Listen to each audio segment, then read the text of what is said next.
As the women's movement for liberation and empowerment in the Caribbean gains momentum, the issue of women in leadership positions has become important.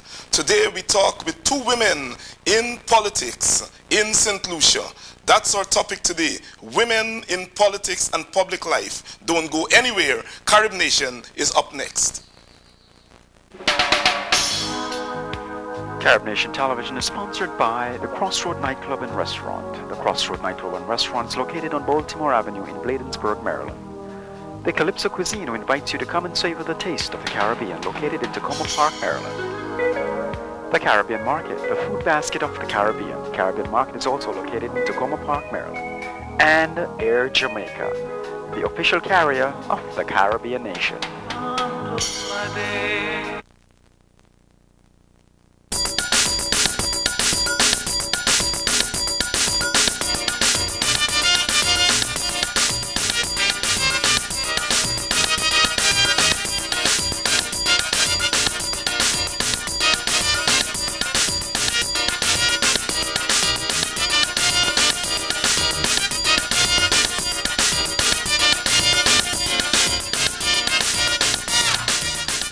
CaribNation. My name is David Hinds. This is another in our series of programs shot on location in St. Lucia. Today we talk to two women in public life in St. Lucia. We'll talk to Ms. Menisa Rambally, who is a 22-year-old member of the National Assembly and Parliamentary Secretary in the Ministry of Tourism. But before we get to that interview with Ms. Rambally, I have the pleasure of speaking with the Governor General of St. Lucia, Ms. Pearlette Louisy. Madam Governor General Pearlette Louisy, welcome to CaribNation. We're here in the official residence of the Governor General of St. Lucia. Of course, female Governor General, a rarity in the Caribbean and the first for St. Lucia. Yes. I want you, for the sake of our audience, to give us a sense of what the office of the Governor General entails. Well, as you know, St. Lucia, since it's a constitutional monarchy, we have Queen Elizabeth II as our head of state. So the Governor General is really the Queen's representative in the Commonwealth of countries that have remained within the monarchy.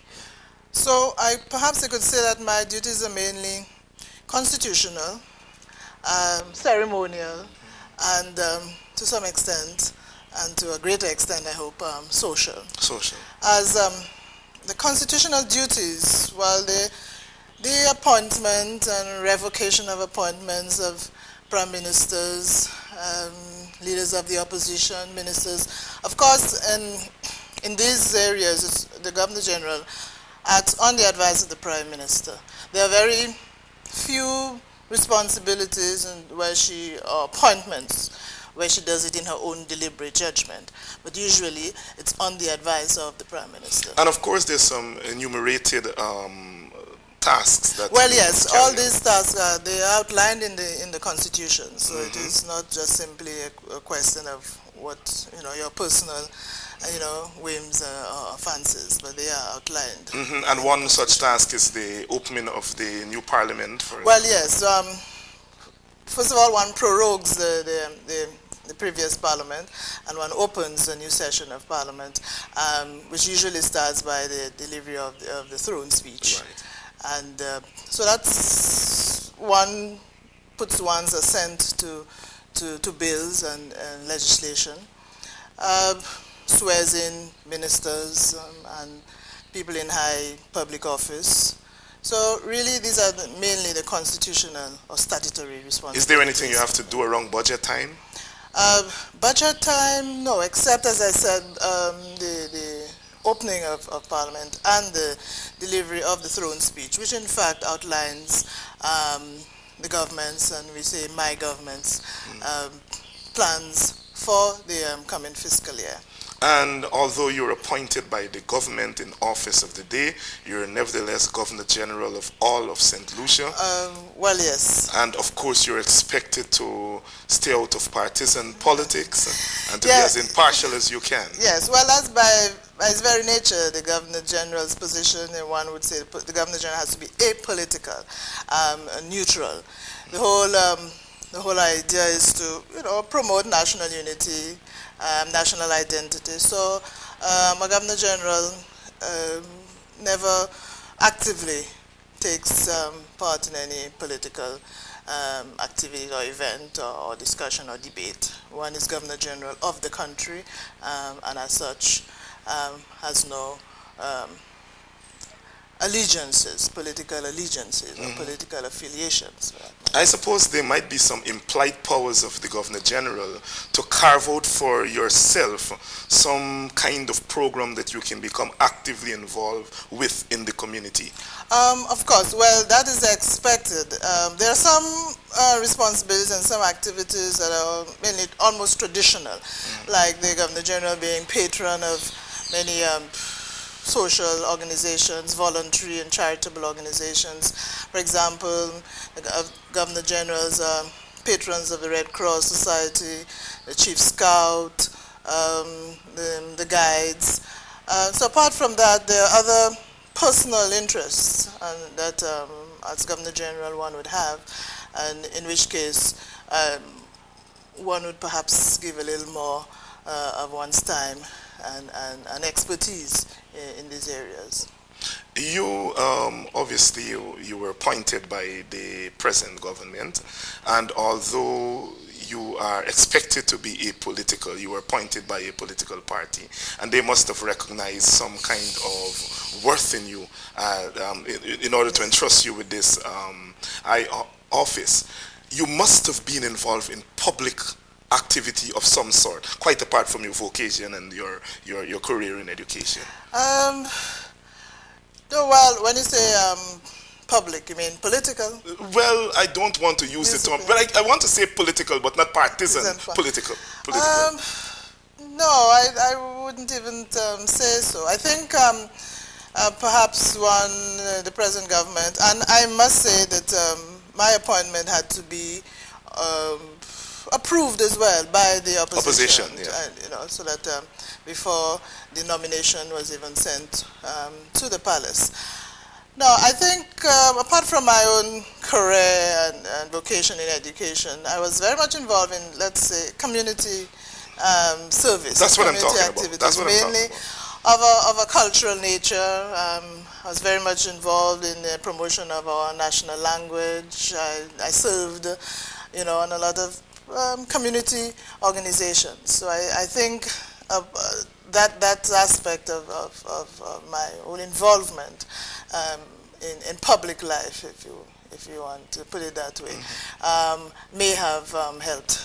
And certainly the Governor General is a real person, someone who thinks and eats and breathes like everybody else. Well, yes, I've been at great pains to ascertain or to let people realize that, in fact, it's not just the office shouldn't be one a person is aloof and distant. Very much, if one is the Governor General of a people, one needs to be with the people and of the people. And so I made a special effort, to continue some of my own activities in education, in culture, and in other social activities in which I was very much involved and very much active. Let's talk about Pearlette Louisy, the person.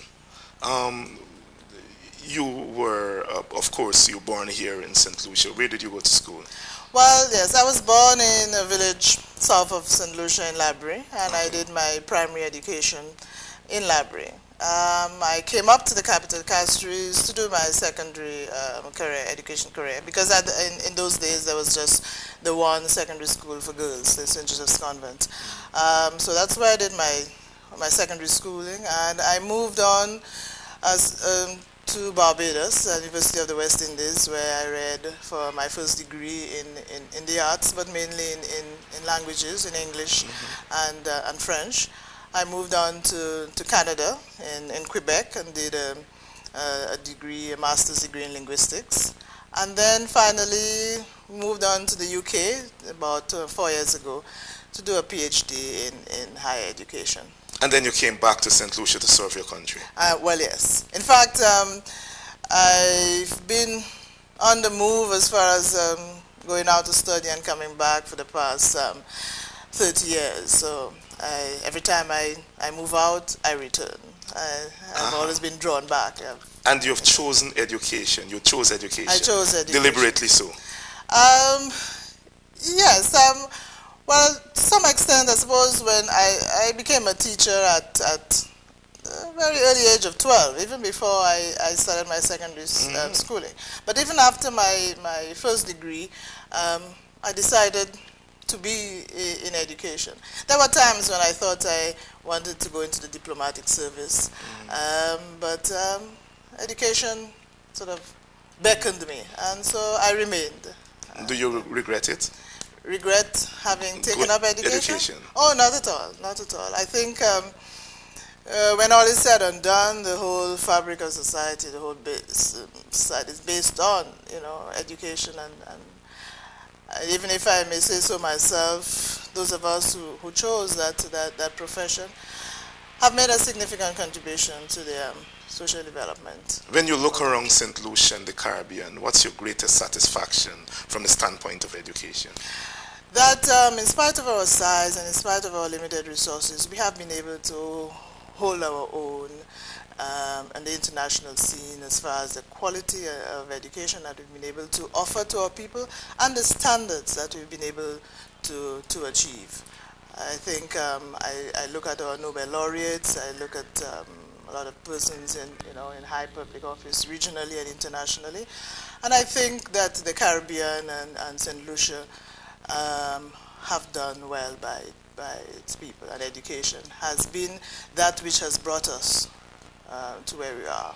Let me tap on your education skills here, because we in the Caribbean have produced some of the finest literary artists. Our novelists are second to none, our poets, and of course even our non-fiction writers. What advice would you give to a Caribbean parent, whether here or in the diaspora, in terms of how to get their children to read?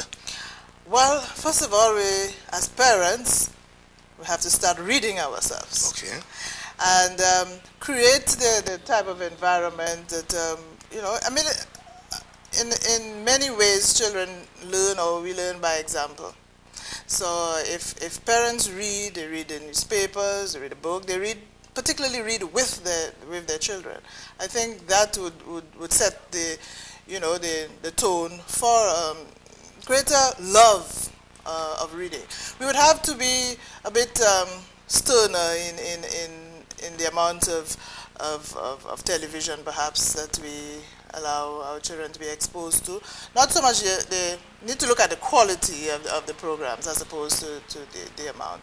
And I think if we can, parents can show that you could get information in ways other than just the visual as far as television is concerned, that it would encourage in people a love of reading. And I love the analysis, because in television, the thing comes on, it's transient, you forget it. In reading, you've got time to digest, to analyze, to go a little deeper into some of the issues. And I think that is perhaps one of the things we miss through television. It comes and goes, and we don't have the time to analyze and go into any great depth. So I think this reading would develop our ability for critical thinking, analysis of issues and programs. So when we take decisions, we take informed decisions. Let's get back to this office of Governor General, because it's when we hear the name of the office, we think of colonial times and so forth. And your occupation of this office, I think, in a sense, revolutionizes it, because it's not so much about the form, but the content of the office, as I would like to say. You mentioned that you've come from a village, and I dare say that immediately tells the story of, quote-unquote, your social background.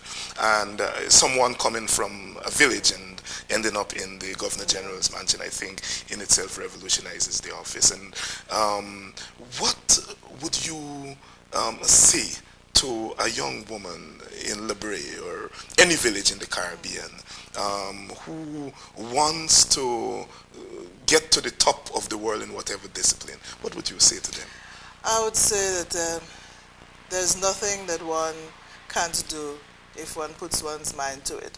I have to admit to St. Lucians and to everybody else that being a Governor General was hardly, you know, the goal that I had set myself. In those days, as I said, it was one probably saw it beyond one's reach. Mm-hmm. All I knew when I was growing up in you know, as a young woman in Library is that if I'm going to make something of myself, it would have to be through education. My parents were not well off by any, you know, stretch of the imagination. So you knew that it was up to you, you know, and how much you put into it. So that has been my advice to all the students I have taught, that the going may be rough, but you know, you forget for a moment the constraints of the present, and you look to the promises of the future. Governor General Louisy, it's been a pleasure talking with you. It was a pleasure. Coming up next is that interview with the 22-year-old member of the National Assembly, Ms. Menisa Rambally. Don't go anywhere. Carib Nation will be right back. When you don't smoke, you feel how good life is. You have more energy. You can play any sport you imagine. Your family will thank you. Your friends will too. So make the right choice. Don't smoke and live a better life. Leave the pack behind. A message from the Pan American Health Organization.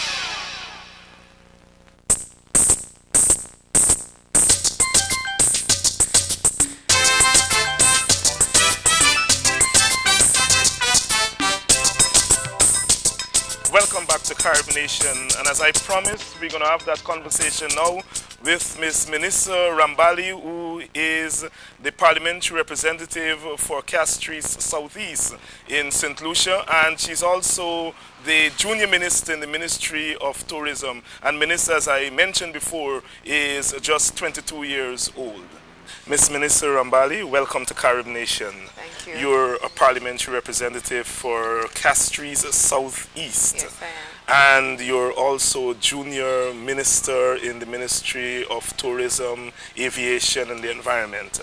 And most importantly, you were just 22 years old. When you got elected to Parliament and got into government, you were just 21 years old. Yes, that's correct. And I must ask the obvious question. Why get involved in politics at so tender age? Okay. Well, first of all, thank you. There's a story behind everything, as you know. Why did I get involved in politics at such a tender age? At the end of the day, the reason is that I felt I had a contribution to make to my community, and an opportunity arose, and so I took hold of the opportunity. But the whole story behind it is that my father, who was Hezekiah Rambally, during the election time in St. Lucia, was the one nominated to contest this seat on behalf of the St. Lucia Labour Party. Unfortunately, my father passed away during the campaign, and so there was a void, and that void had to be filled. And the party thought that I could make a contribution, being a young person, something new, something different.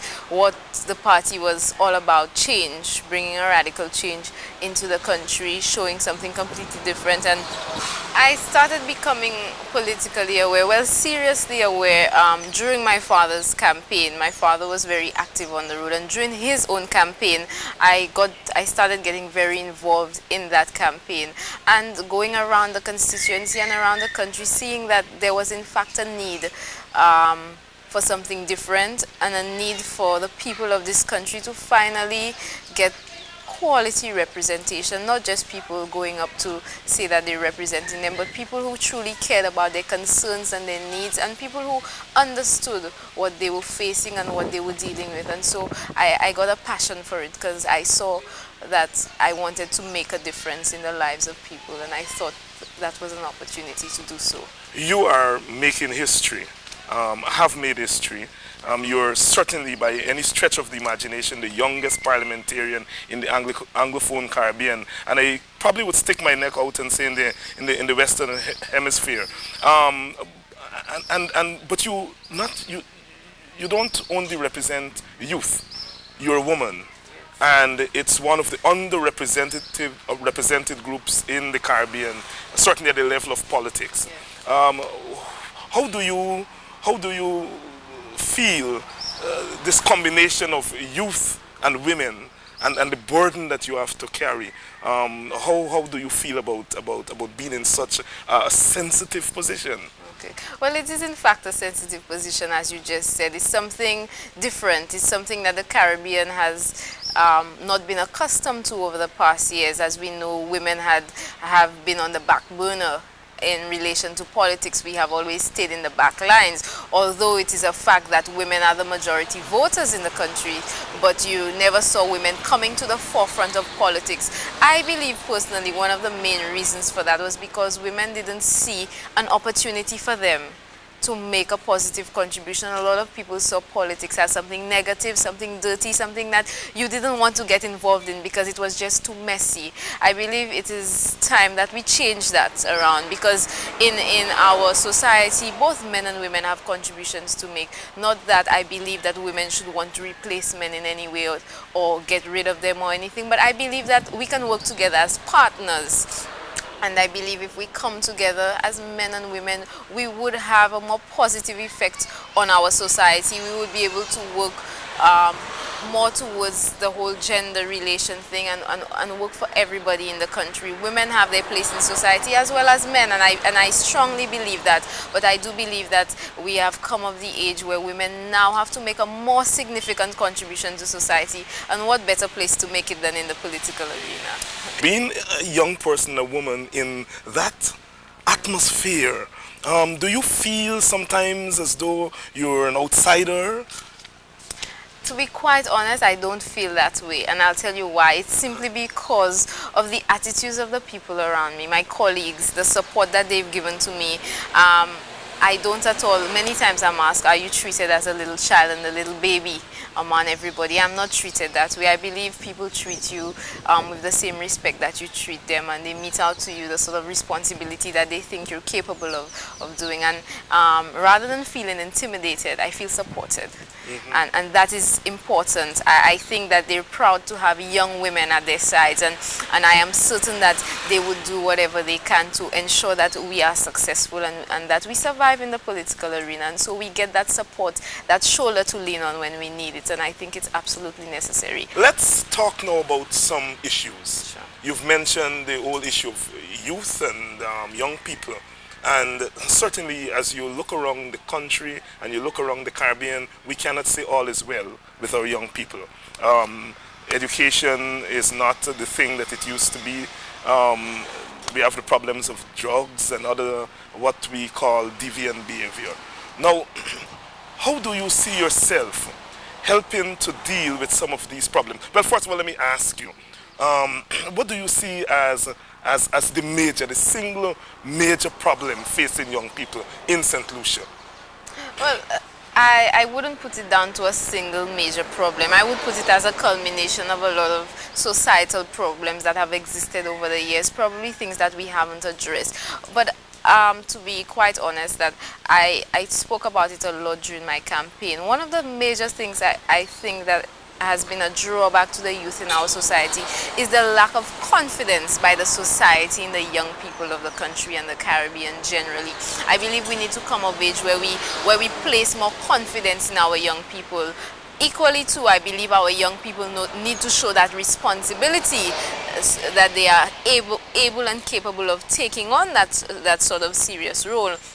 But I believe generally, if our society changes to a society that is more acceptant of youth and giving confidence in them and probably placing certain responsibility in them, not thrusting everything upon them, but giving them that push to move forward, I believe that we need to see a lot more of that, and it's happening.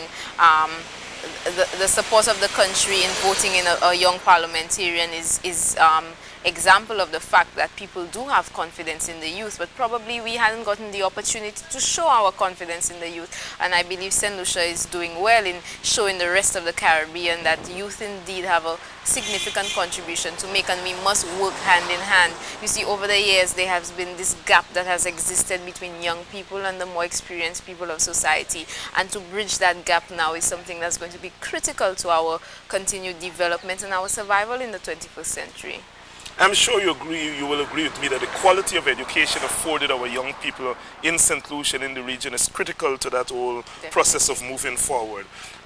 Do you think that the education that the young people get today in St. Lucia and in the Caribbean is adequate enough to prepare them for the kind of challenges that they will encounter later on? I am one who has always spoken a lot about the importance of education. I believe education is the key to our success as well. But like many people, I believe in a holistic form of education. We live in a society now where you can't just survive with academics. You need a more holistic form of education. And I would be very happy to see our curriculum in terms of what we meet out to the schools take a more holistic view of life. Treat life as a learning process, the whole process of life.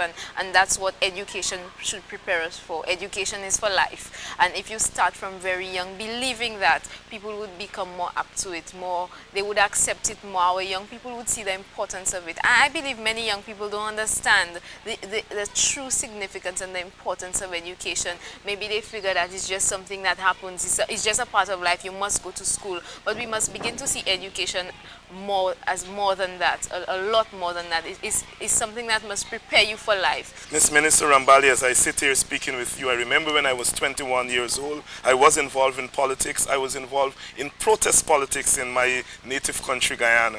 Now you're 21, you're involved in policy, you're involved in government. The sacrifices that my generation made certainly has paid out, and we see it here in you. I want to thank you very much for coming on to Carib Nation, and we certainly shall be following your career with a lot of interest. And when we come back in St. Lucia, you will be one of the first persons we will check out. Thank you. Very nice speaking with you. Well, it's been quite an experience talking to these two women in politics in St. Lucia. They represent women all over the Caribbean, and I'm sure that you found the conversations quite informative and quite instructive. Until the next time, this is David Hinds thanking you for tuning in to yet another edition of Carib Nation. And remember, as always, our motto on this program is one people, one culture, one Caribbean, one nation. See you next time.